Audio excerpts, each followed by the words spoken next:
भाई राजेश बड़ी गंभीर मुद्रा में बैठे हो। दुकान के अंदर आते हुए उनके एक दोस्त ने पूछा तो गहरी सांस लेते हुए राजेश जी बोले, भाई सारी परेशानी तो यही है कि कुछ हुआ ही नहीं। कि क्या मतलब? दोस्त ने पूछा तो बूझे मन से राजेश जी बोले, भाई ऊपर वाले ने मुझ पर बहुत ज़्यादा जाती की है। शहर के बीचों बीच एक बड़ी सी किराना दुकान चलाने वाले एक सफल व्यापारी राजेश जी के चेहरे पर आज 12 बजे हुए थे। सकल सूरज से ऐसा लग रहा था मानो उनका सब कुछ लूट गया हो। क्या हुआ? एक के बाद एक बेटी देने में तो कोई कसर नहीं छोड़ी, लेकिन बेटा एक भी नहीं दिया। कितने वर्षों से इसी इंतजार में हो कि एक बेटा हो जाए तो उस पर भी जी भर के अपना प्यार दुलार लुटा सकूं। लेकिन फूटी किस्मत मेरी, कल मेरी पत्नी ने तीसरी बेटी को जन्म दे दिया।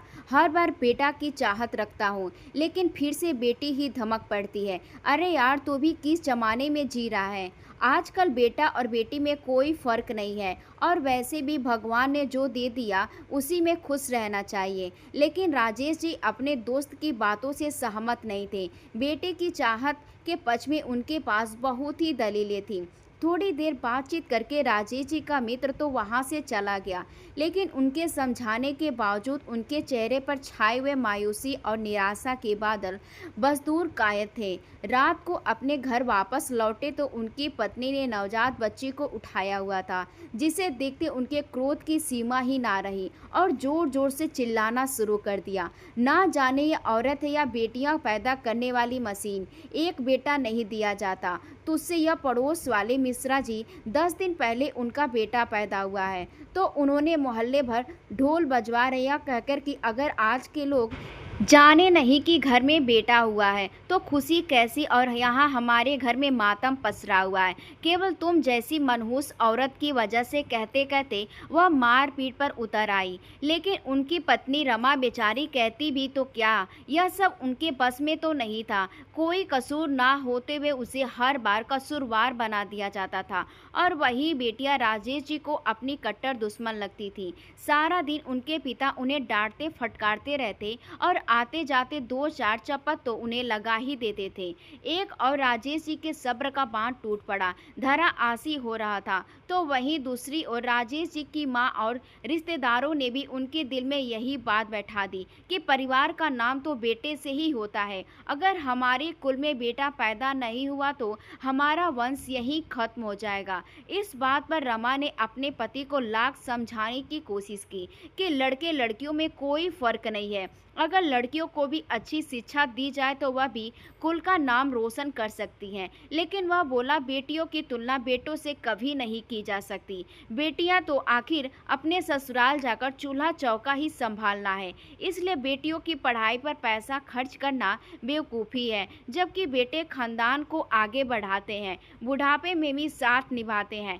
ऐसा कहते उसने रमा की बात को सिर से खारिज कर दिया। और फिर आखिरकार एक दिन ऐसा आया जब राजेश जी ने रमा के साथ अपने रिश्ते के अस्तित्व को पैरों तले रख दिया और अपने बेटे की चाहत को पूरा करने के लिए दूसरी शादी करके एक गरीब घर की लड़की रेखा को अपनी पत्नी बनाकर घर में ले आया। यह देखकर रमा की हैरानी का ठिकाना न रहा। जिस पति को वह आज तक अपना भगवान मानती थी, उसकी यह करतूत देखकर रमा के दिल के टुकड़े टुकड़े हो चुके थे। लेकिन इतना भी अभी काफी नहीं था। रेखा को मालकिन का दर्जा दे दिया गया और रमा उस घर में महज एक काम वाली बाई बनकर रह गई। रेखा भले ही गरीब परिवार की लड़की थी, परंतु सुंदरता की बहुत धनी थी। अब तो राजेश जी की शादी के बाद केवल एक रेखा ही दिखाई देती थी। आए दिन उसके लिए नई नई साड़ियाँ लाना, उसे घुमाने ले जाना उसका रोज का काम बन गया था।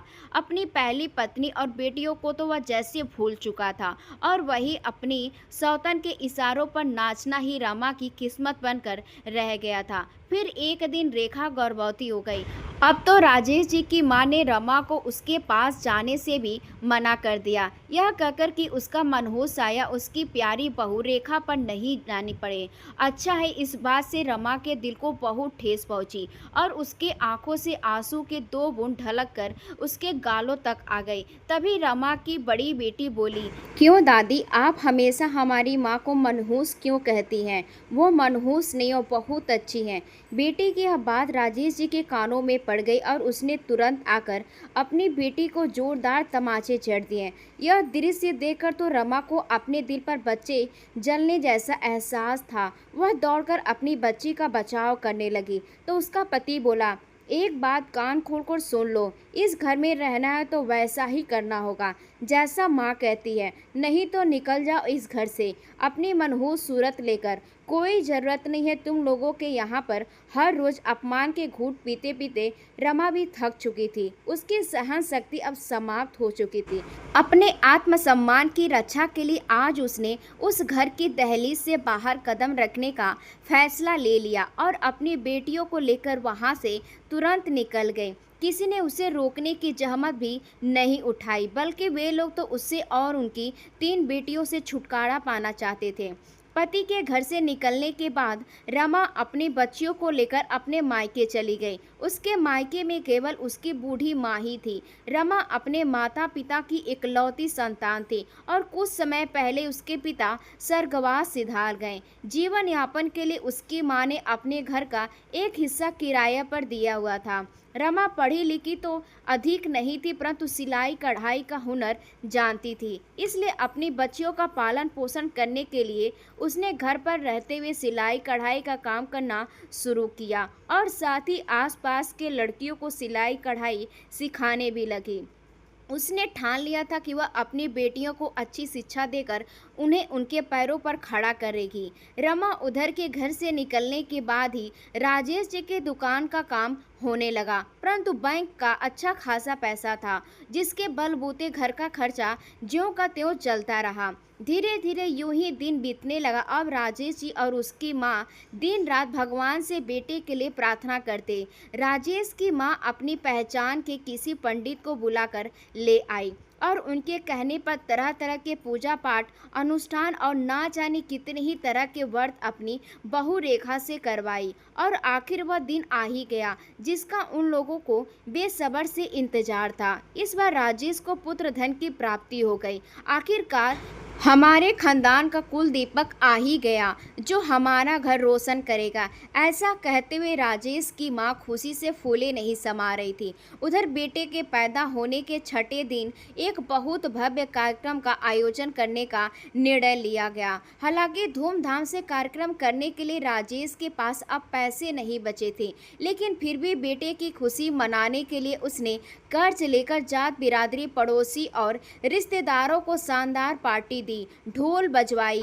आखिरकार उनकी सबसे बड़ी मुराद जो पूरी हो चुकी थी, परंतु अब दुकान का काम बिल्कुल ठप हो चुका था। इसलिए अपनी जमीन का कुछ हिस्सा बेचकर राजेश ने जैसे तैसे करके कर्ज उतारा। धीरे धीरे समय बीतने लगा। जो राजेश अपनी बेटियों के खाने पीने का और मूलभूत आवश्यकताओं की नज़रअंदाज कर देता था, वही अब अपने बेटे को अच्छे से अच्छा भोजन, कपड़े और ज़रूरत की सभी वस्तुएं उपलब्ध करवा रहा था। बेटे को अच्छे इंग्लिश मीडियम स्कूल में पढ़ा रहा था। इस दौरान एक दिन राजेश की माताजी स्वर्ग सिधार गईं। यूं ही समय गुजरता गया और उनका बेटा बड़ा हो चुका था और कॉलेज में होटल मैनेजमेंट की पढ़ाई कर रहा था। उसका यही सपना था कि पढ़ाई पूरी करने के बाद कोई नौकरी करके एक अच्छा सा आलीशान होटल खोले। कॉलेज में पढ़ाई के दौरान वह एक लड़की को पसंद करने लगा और धीरे धीरे बात इस हद तक बढ़ गई कि दोनों ने एक दूसरे से शादी करने का फैसला कर लिया। माता पिता जो अपनी बहू लेकर आने के लिए बहुत उत्सुक थे और पहले से ही अपने बेटे के लिए लड़की देख रहे थे, यह जानकर बहुत खुश हुए और बेटे की पसंद को ही अपनी पसंद मानकर उन्होंने इस रिश्ते के लिए हाँ कर दी। दोनों की होटल मैनेजमेंट की पढ़ाई पूरी होते साथ ही उनकी मंगनी कर दी गई और 1-2 महीने के भीतर ही शादी भी हो गई और बहू घर पर आ गई। माता पिता को दोनों को तो मानो स्वर्ग मिल गया हो। अब अपना होटल खोलने के लिए उनके बेटे नीरज को बहुत सारे धन की आवश्यकता थी। आखिर इतना सारा पैसा कहाँ से जुटाया जाए, यह सोच सोचकर राजेश परेशान था। परंतु अपने बेटे की इच्छा पूरी करने के लिए वह किसी भी हद तक जाने को तैयार था। इसलिए उसने अपनी दुकान और बाकी की बची जमीन भी बेचने का फैसला कर लिया। यह सब बेचकर उसे अच्छा खासा धन प्राप्त हो गया था।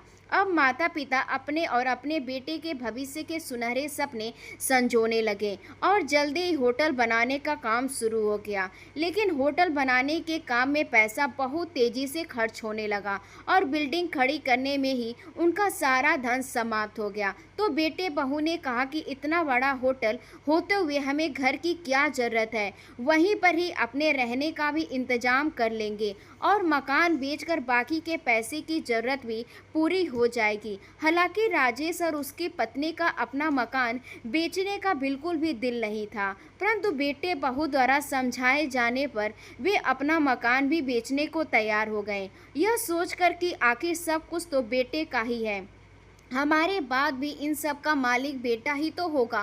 और अपना मकान बिकवा के लिए एक प्रॉपर्टी डीलर जो कि राजेश का मित्र था, उसे फ़ोन किया और उसे सारी बात बताते हुए अच्छे दाम पर अपना मकान बिकवा को दिया। यह सुनकर उसका दोस्त चौंक गया और बोला, अरे भाई, बेटे के प्रति प्यार होना जायज़ है, लेकिन इतना भी नहीं होना चाहिए कि इंसान उसके प्यार में ही अंधा हो जाए। सब कुछ अपने बेटे पर न्यौछावर कर देना कोई अक्लमंदी वाली बात नहीं है। अपने बुढ़ापे के लिए भी कुछ बचा कर रखना चाहिए। माना कि तुम्हारा सब कुछ तुम्हारे बेटे का ही है, लेकिन तुम लोगों के जाने के बाद अपनी कमाई हुई जीवन भर की दौलत तो बुढ़ापे में लाठी के समान होती है, लेकिन उस पर दांव पर लगाने के बाद तुम अपना मकान भी बेचने को तैयार हो, यह बात तो ठीक नहीं है। मित्र की बात सुनकर राजेश जी बोले, अरे आज जिस धन दौलत को तो बुढ़ापे की लाठी का नाम दे रहा है, दरअसल वह दौलत नहीं, बुढ़ापे की लाठी तो बेटा होता है।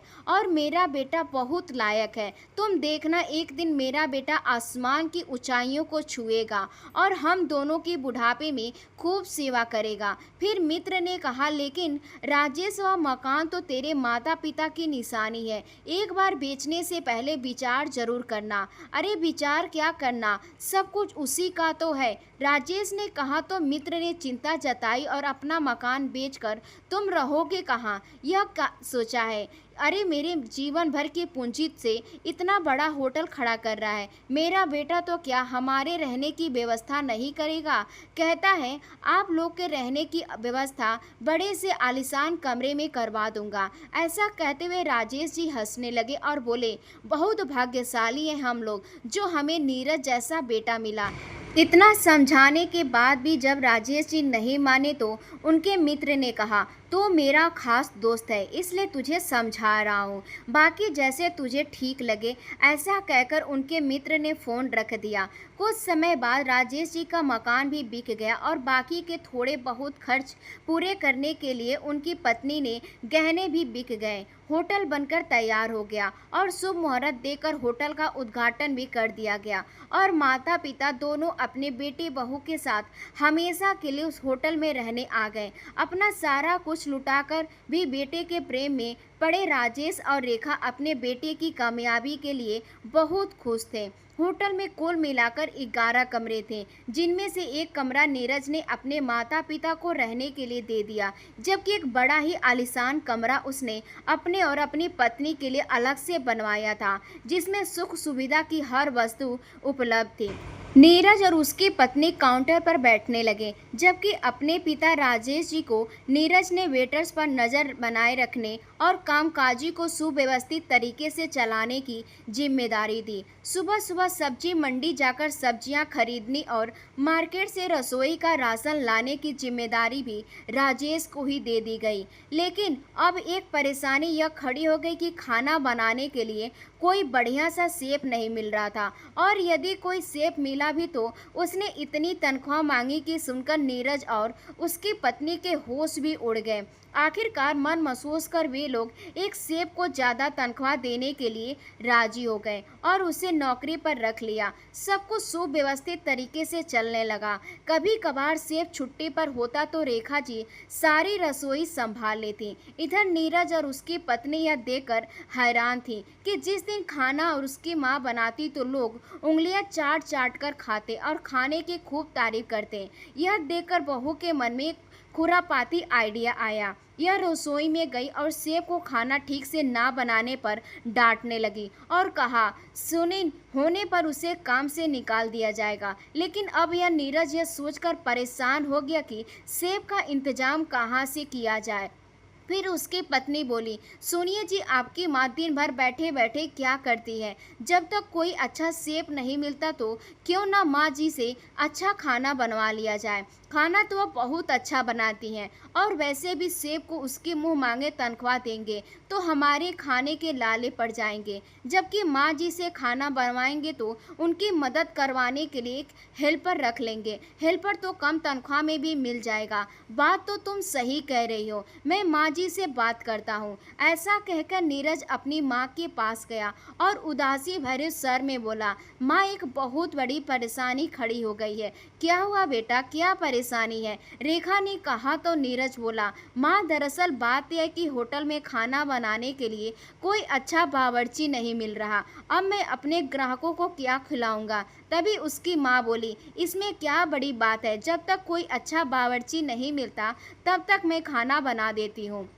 इतना सुनते ही नीरज खुशी से झूम उठा और बोला, यह हुई ना बात। मुझे मालूम था कि मेरी माँ झट से मेरी परेशानी हल कर देगी और वैसे भी जितना लज्जत खाना मेरी माँ बनाती है उतना स्वादिष्ट और बड़े से बड़े सेब भी नहीं बना सकता। पता है माँ, आपके हाथों का अचार खाकर तो हमारे ग्राहक उंगलियां चाटते रह जाते हैं। इतना सुनते ही रेखा बहुत खुश हो गई और मुस्कुराते हुए बोली, अच्छा मेरे हाथ की बनी चीज़ें लोगों को इतनी पसंद आती है।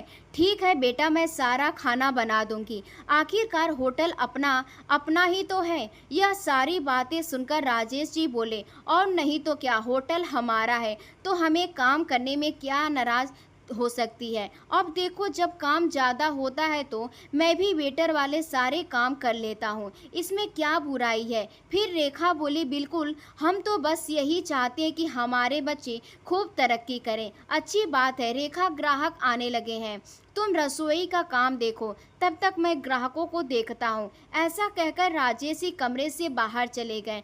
कुछ दिन यूं ही बीत गए। एक दिन शहर में किसी राजनीति पार्टी की रैली का कार्यक्रम था, जिस कारण शहर के बहुत से होटल बुक करवाए गए थे। नीरज के होटल में भी उन लोगों ने 10 कमरे बुक करवाए। नीरज के लिए कमाई का अच्छा मौका था, लेकिन अब परेशानी यह थी कि केवल 9 ही कमरे खाली थे, क्योंकि 10वें कमरे में उसके माता पिता रहते थे। इसी सोच में नीरज उदास होकर बैठा था। तभी उसकी पत्नी बोली, लो, इसमें कौन सी परेशानी वाली बात है? 2 दिनों के लिए माँ बाबूजी का सामान वहाँ से हटा देते हैं, फिर तो कोई परेशानी नहीं होगी। अब एक कमरे के लिए 5,000 प्रतिदिन मिलेंगे तो हम यह मौका थोड़ी ना छोड़ देंगे। फिर नीरज बोला, अरे लेकिन माँ बाबूजी कहाँ रहेंगे? रसोई घर में, और कहाँ? रसोई घर में तो बहुत जगह है, आखिर 2 दिनों के लिए तो एडजस्ट कर ही सकते हैं ना। ठीक है, 2 दिन के लिए उनका इंतजाम रसोई घर में करवा देते हैं। ऐसा कहकर नीरज ने अपने माता पिता का सामान रसोई घर में शिफ्ट करवा दिया और अपने माँ पिताजी को 2 दिन के लिए रसोई घर में ही रहने को कह दिया। रसोई घर में बिछी चादर पर लेटे लेटे राजेश जी सोचने लगे कि कहीं उन्होंने अपना सब कुछ बेचकर कोई बहुत बड़ी गलती तो नहीं कर दी, कहीं मित्र की कहीं बात सच ना हो जाए। सोच सोचकर उनका कलेजा मुंह को आने लगा। उधर उनकी पत्नी रेखा को भी कमर दर्द के कारण नींद नहीं आ रही थी, परंतु 2 दिन की बात है, यह सोचकर उन्होंने जैसे तैसे अपने मन को समझा लिया। अगले दिन होटल का रेस्टोरेंट राजनीति पार्टी के लोगों से पूरा भरा हुआ था। रेखा जी बड़ी फुर्ती से चाय नाश्ता बनाने लगी। तो वहीं दूसरी ओर राजेश जी सबके लिए चाय नाश्ता लेकर आ रहे थे। इसी दौरान राजनीतिक पार्टी के मुखिया ने राजेश जी की ओर देखते हुए जोर से आवाज लगाई, अरे वो वेटर। राजेश जी ने यहाँ वहाँ देखते हुए कहा, क्या आपने मुझे वेटर कहा? और नहीं तो क्या, वेटर को वेटर कहकर नहीं बुलाऊंगा तो क्या सेठ जी कहकर बुलाऊंगा? ऐसा कहकर वह अपने साथियों को ओर देखकर जोर से हंसा और फिर बोला, जा मेरे लिए चिकन और शराब लेकर आ। लेकिन सर, हमारे यहाँ यह सब नहीं मिलता, राजेश जी गंभीर स्वर में बोले। फिर उस आदमी ने अपनी जेब से कुछ पैसे निकाले और टेबल पर पटक दिए। बोला, तो सामने वाली दुकान से लेकर आ। बिल्कुल नहीं, मैं यह काम नहीं करूंगा। आपको खाना है तो वहीं जाकर खा लीजिए। राजेश जी गुस्से से बोले, और इतना घमंड कहाँ का नवाब है तू? वह आदमी आग बबूला होते हुए बोला। तो राजेश जी ने कहा, कहीं का नवाब तो नहीं हूँ, लेकिन इस होटल के मालिक का बाप जरूर हूँ। इतना कहकर राजेश जी वहाँ से चले गए। इतनी बात सुनते उस आदमी ने क्रोधित होकर स्वर में नीरज को आवाज दी और राजेश जी की ओर इशारा करते हुए बोला, कौन है वह आदमी? कोई नहीं, वह तो वेटर है। नीरज ने कंधे उचका दिए और कहा, लेकिन वह तो स्वयं को तुम्हारा पिता बता रहा था।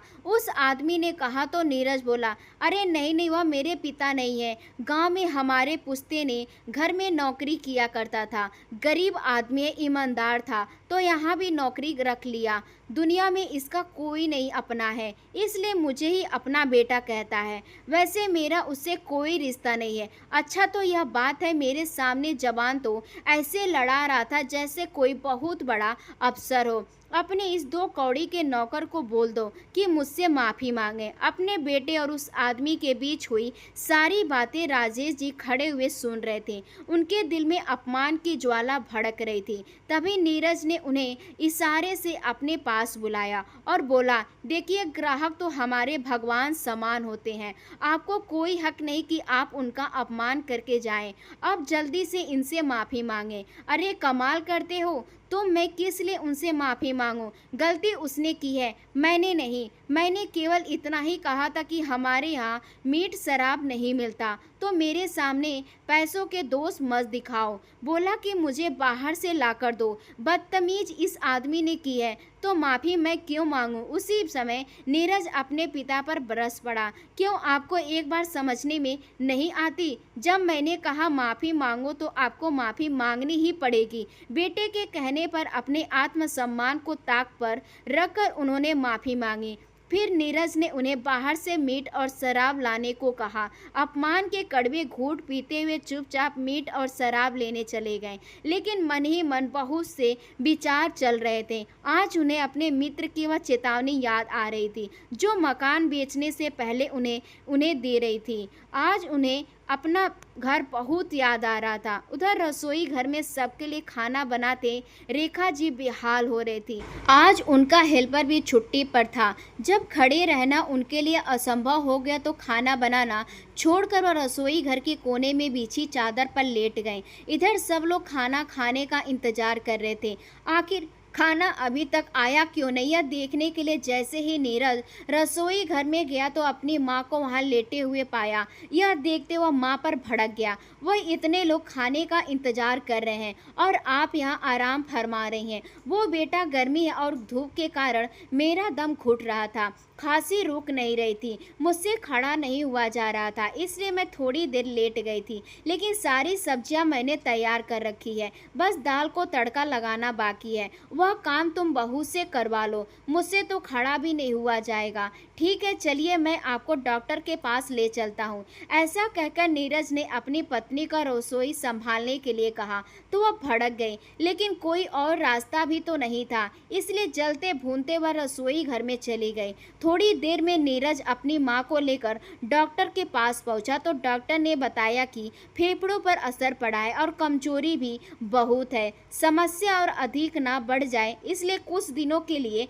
अस्पताल में ही रखना होगा। लेकिन फिर होटल का काम कैसे चलेगा। यह सोचकर नीरज ने डॉक्टर से कहा, नहीं, हम इन्हें अस्पताल में एडमिट नहीं करवा सकते। आप दवाइयाँ दे दीजिए, ज़रूरी हो तो इंजेक्शन दे दीजिए, हम इनका घर पर ही अच्छे से ख्याल रखेंगे। डॉक्टर ने लाख समझाने की कोशिश की, लेकिन इस समय लापरवाही करना उचित नहीं है, मगर वह नहीं माना और दवाइयाँ लेकर अपनी माँ को अपने साथ वापस लेकर चला आया। रेखा जी फिर से काम पर लग गए। राजेश जी ने अपने बेटे को बहुत समझाया कि तुम्हारी माँ की तबीयत ठीक नहीं है, या तो रसोई का काम बहू से करवाओ, नहीं तो कोई बावर्ची रख लो। लेकिन अब तुम्हारी माँ यह काम नहीं करेगी, आपकी बहू से यह सब काम नहीं होगा, मैं जल्दी इसका इंतजाम करूंगा। ऐसा कहकर नीरज चला गया। दोपहर के समय खाना बनाते हुए धुएं के कारण रेखा की तबीयत ज़्यादा बिगड़ गई और बेहोश हो गई। तभी नीरज को खाना जलने की बदबू आ रही थी। तेज अंदर से गया और चिल्लाने लगा, जब देखो बीमारी का बहाना करके पड़ी रहती हो, सारा खाना जला दिया। तभी उसकी पत्नी आई और बोली, यह दोनों तो मुफ्त की रोटियां ही तोड़ेंगे, इनसे कोई काम नहीं होगा। तभी राजेश जी आवाज़ सुनकर अंदर आए और गुस्से से बोले, लानत है ऐसी औलाद पर, अपनी सारी पूंजी हमने तुझ पर कुर्बान कर दी, यह सोच कर कि बेटा हमारा बुढ़ापे में सहारा बनेगा, लेकिन तुमने तो हमें यहाँ नौकर बनाकर रख दिया। नौकर कहना भी शायद गलत होगा, हम तो यहाँ बंधुआ मजदूर बनकर रह गए हैं। अपनी पत्नी के पास जाकर उसे झंझोट हुए बोले, रेखा क्या हुआ, उठो, हम यहाँ नहीं रहेंगे, मैं तुम्हारा अच्छे से इलाज करवाऊंगा, तुम जल्दी ही ठीक हो जाओगी। लेकिन यह सब सुनने के लिए रेखा जी कहाँ थी। राजेश जी चिल्लाते रह गए, लेकिन उनकी पत्नी के शरीर में कोई हरकत नहीं हुई। नहीं तो तुम मुझे छोड़कर नहीं जा सकती रेखा, कहते हुए राजेश जी जोर जोर से चिल्लाने लगे। आज वे अपना सब कुछ खो चुके थे। सब कुछ गंवाकर उन्हें एक बात तो समझ में आ गई थी कि भले अपना ही खून क्यों ना हो, भले ही उसे जान से प्यार क्यों ना करते हों, लेकिन उसे केवल उतना ही देना चाहिए जितना उचित हो। अपने बुढ़ापे को कभी नहीं भूलना चाहिए। बुढ़ापे में तो खुद का शरीर ही खुद को दगा दे देता है। सोचते सोचते ही राजेश जी की आंखों से फिर से आंसू बह निकले।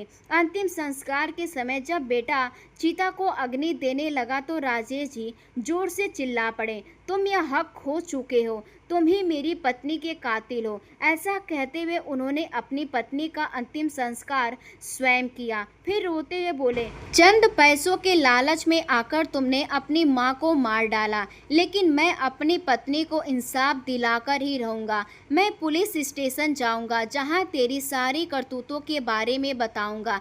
ऐसा कहकर राजेश जी वहाँ से तेजी से निकल गए। जेब में एक फूटी कौड़ी भी नहीं थी, इसलिए वह पैदल ही चलने लगे। काफ़ी दूर तय करने के बाद हाँफते हुए पुलिस स्टेशन पहुँचे और वहाँ जाकर अपने बेटे के खिलाफ शिकायत की, लेकिन वहाँ उनकी कोई सुनवाई नहीं हुई। उनके बेटे ने फ़ोन करके पैसों का लालच देकर मामले को रफा दफा करने को कह दिया था। बहुत मेहनत करने के बाद भी जब किसी ने कंप्लेन दर्ज नहीं की तो वहीं एक व्यक्ति ने उन्हें सलाह दी कि उन्हें पुलिस अधीक्षक के पास जाना चाहिए। एक सप्ताह पहले एक महिला पुलिस अधीक्षक ने नौकरी ज्वाइन की है, जो बहुत ईमानदार और न्यायप्रिय है। यह बात सुनकर राजेश जी तुरंत वहां से पुलिस अधीक्षक के पास ऑफिस चले गए और उनके पैरों में गिरकर गिड़गिड़ाने लगे। अपने पिता समान व्यक्ति को अपने पैरों में गिरते देख पुलिस अधीक्षक ने उन्हें उठाया और सामने कुर्सी पर बैठाया, फिर पानी दिया और उनकी परेशानी का कारण पूछा तो राजेश जी ने रोते हुए अपना सारा हाल उसके सामने बयां कर दिया। अभी यह सब बातें चल ही रही थी कि दरवाजे से एक औरत टिफिन लेकर अंदर आई और पुलिस अधीक्षक के पास रखते हुए बोली, तो भी ना बिटिया, सुबह सुबह भूखे पेट ही चली आई। अपनी सेहत का भी ध्यान रखकर अपना सारा काम छोड़कर सबसे पहले खाना खा ले। फिर पुलिस अधीक्षक बोली, माँ तुम्हें आने की क्या जरूरत थी, ड्राइवर के हाथ भेज देती। माँ बेटी में यह सब बातें चल रही थी कि तभी राजेश जी की नज़र पुलिस अधीक्षक की माँ के चेहरे पर गई और देखते हुए तो जैसे सन्न रह गए, क्योंकि वह औरत कोई और नहीं उनकी पहली पत्नी रमा थी। फिर उन्होंने गौर से पुलिस अधीक्षक की ओर देखा तो उनके हैरानी का ठिकाना ही न रहा। वह तो उनकी अपनी ही बेटी थी। इतने में उनकी पहली पत्नी रमा भी उन्हें पहचान चुकी थी, पर उनकी ऐसी हालत देखकर उनका कलेजा मुंह को आने लगा। खुद को संभालते हुए रमा ने अपने पति के पैर छुए। इतने वर्षों बाद पिता को देखकर उनकी बेटी की आंखों में भी आंसू भर आए। फिर राजेश जी रमा जी के आगे हाथ जोड़ते हुए बोले, मुझे माफ कर दो रमा, मुझसे बहुत भयंकर ही भूल हो गई। शायद इस भूल की सजा ही भगवान मुझे दे रहा है। अपने बेटे की चाहत में मैंने अपनी बेटियों को उनके हिस्से का प्यार नहीं दिया, बस प्रताड़ित ही करता रहा। यहाँ तक कि मैं तो उनकी पढ़ाई के भी खिलाफ था। कहते कहते राजेश जी सिसकियाँ भरते हुए रोने लगे। फिर बोले, जिन बेटियों को मैंने ठोकरें खाने के लिए छोड़ दिया था, वह बेटियां आज बुलंदियों के शिखर को छू रही हैं। अपनी मां की उचित परवरिश और मार्गदर्शन पाकर खानदान का नाम रोशन कर रही हैं। अपनी लक्ष्मी जैसी बेटियों को दुत्कार कर जिस बेटे के लिए मैंने दूसरी शादी की थी, आज उसी बेटे ने मुझे कहीं का नहीं छोड़ा। तुमने मुझे कितना समझाया था रमा, लेकिन मैं ही अंधा हो गया था। सोचता था कि बेटा ही बुढ़ापे की लाठी होता है। जिस बुढ़ापे की लाठी के लिए मैंने तुम लोगों के साथ अन्याय किया, उस लाठी ने तो मेरा ही सिर फोड़ डाला। हो सके तो मुझे माफ़ कर देना। रमा ऐसा कहते कहते राजेश जी अपनी पत्नी के पैरों में गिर गए। उनके हृदय को ऐसा आघात पहुंचा कि उसी समय उन्होंने अपने प्राण त्याग दिए। पत्नी और बेटी ने उन्हें उठाना चाहा, लेकिन वह तो इस दुनिया से कुछ कर जा चुके थे। शायद बेटियां भविष्य में अपने पिता को इंसाफ दिला पाएं, परंतु आज भगवान का न्याय तो हो चुका था। तो दोस्तों, उम्मीद करती हूँ आपको हमारी कहानी पसंद आई होगी। कहानी पसंद आई है तो वीडियो को लाइक करें, चैनल पर नए हैं तो चैनल को सब्सक्राइब करें और हाँ, नोटिफिकेशन बेल को ज़रूर दबाएं ताकि अगली अपडेट सबसे पहले आपको मिले। धन्यवाद।